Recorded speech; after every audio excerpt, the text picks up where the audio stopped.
Yeah. So there's something that needs to be said about the communication and the advocacy. And in my previous discussions and interviews, we talked about what the children were doing for their elder parent. And that is, so you may want to write these things down as we talk about it, right? So the fact that you have your legal issues already sort of buttoned up and wrapped up, that's really wonderful, right? So now is to get her the access to care or even extend the support in the home health aid. So I think what may need to occur is a discussion with her medical provider, and Right. you sort of write down where you come in and what sort of help you provide. So if I'm going to do my laundry for my mother or do grocery shopping or have to escort her to an appointment, these are things that an aide should be able to do. That's what they get paid for. Yeah, they may help with cooking, cleaning, or showers. That's one aspect of it.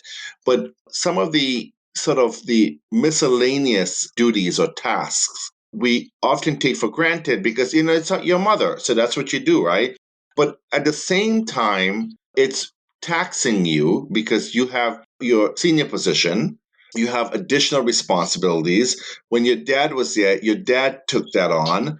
You have a compromise, sister who is medically compromised as well. So Yeah. what I'm hearing is that the burden falls on you. And I think what needs to occur, or this is something that you need to perhaps explore, consider, is how can you alleviate that burden? And that does not mean neglect. It means trying to find more savvy ways or creative ways in getting the care where it doesn't really tax you too much or so much. Right.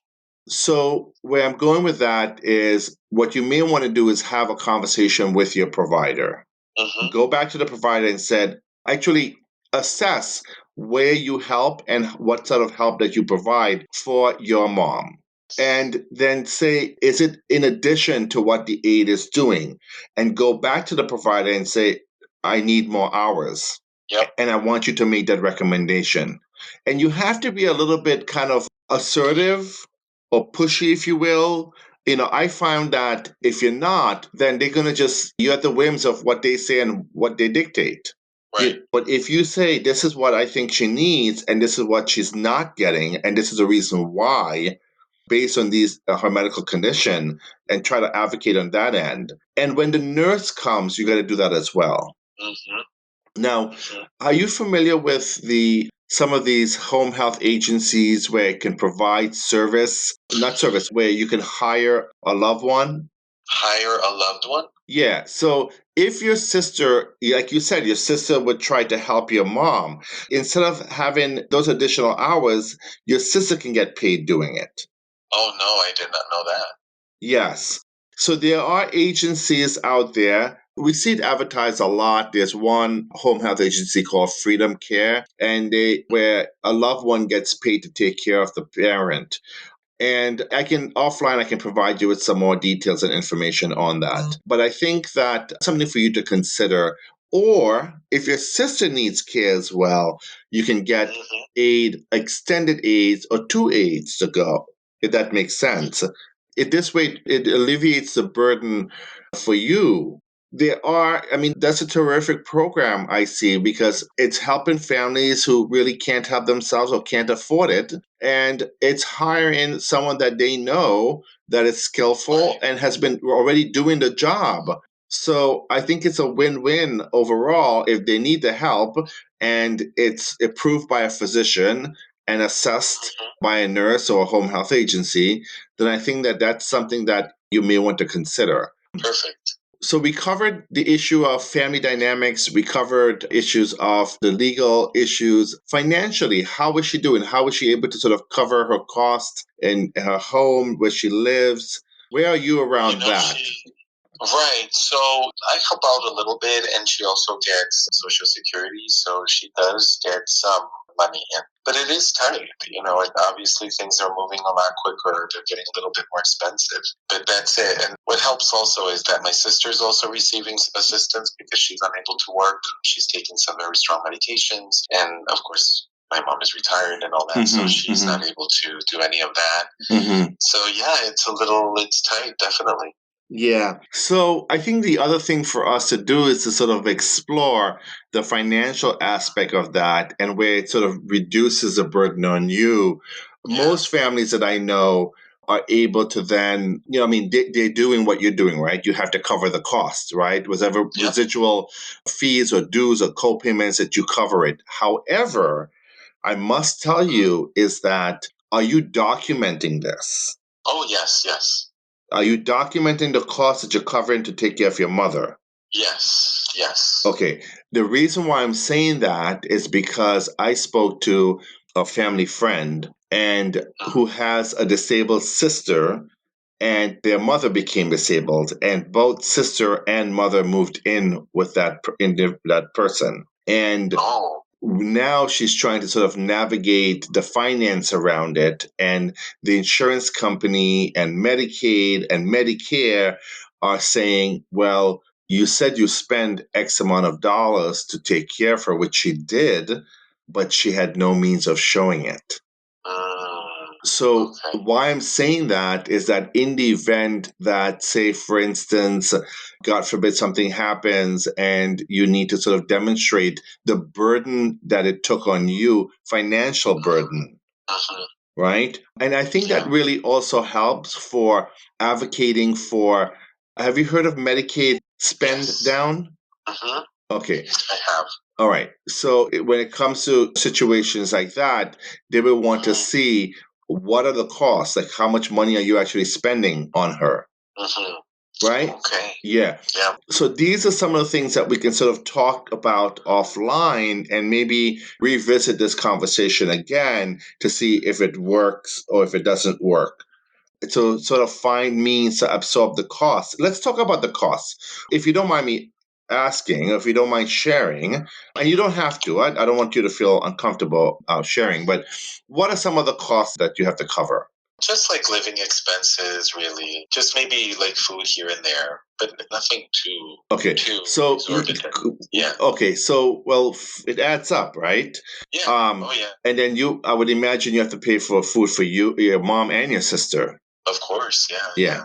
So what about bills? What about taxes? Does she own her home? Right. She doesn't do taxes or anything.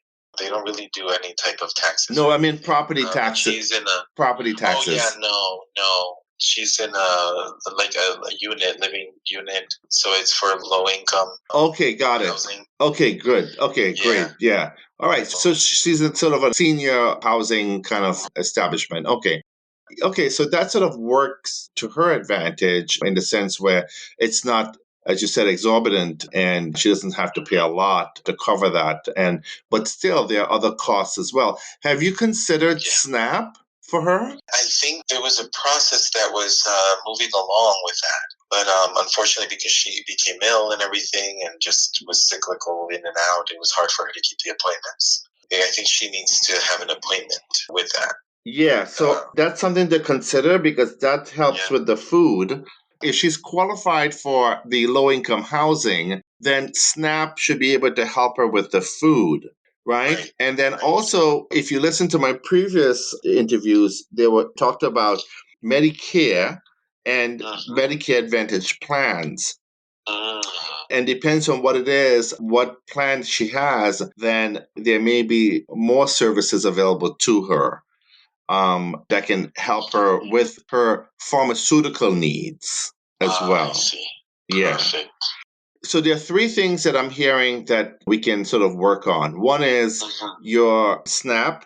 Two is extending the time for the home health aide to get more support for you. And three is to see what other means she can get support to cover her bills where it doesn't really tax you. And I think four is also the issue of you having to spend a lot of time. And instead of, I would venture to say that you would more likely want to just be around your family versus having to run around to do this and go here and go there, extending yourself and burdening yourself further, right? Where if she can get the help and she can get the aid, then that really serves, that helps you a lot. Am I correct?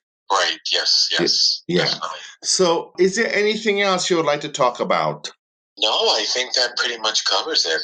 Okay. That's pretty much it, yeah. If you don't mind me asking, what did you learn during your experience with your dad? Well, there were a couple of things that I learned. I think one of the things that's important is really to make sure that all healthcare providers are kind of on the same page. My dad had a few other different issues, and so that not knowing that different institutions, different clinics, different providers, they didn't really have smooth communication. So I had to kind of follow up a lot, making sure, that the pharmacy got this, that the doctor had sent it over, that the hospital, the nurse. So I think that's been a little bit better with me, just knowing that I'm not assuming that there's a lot of communication, but really following up and making sure that people are on the same page. I think that's what I learned with my dad. Oh, fantastic. And that seems to be a reoccurring issue as well in almost all the interviews I've had so far. Yes. But I want to thank you very much. Thank you. Yes, this has been really a pleasure, and thank you for sharing your story. And then just stay online and we'll sort of continue this discussion offline, okay? Perfect. Sounds good.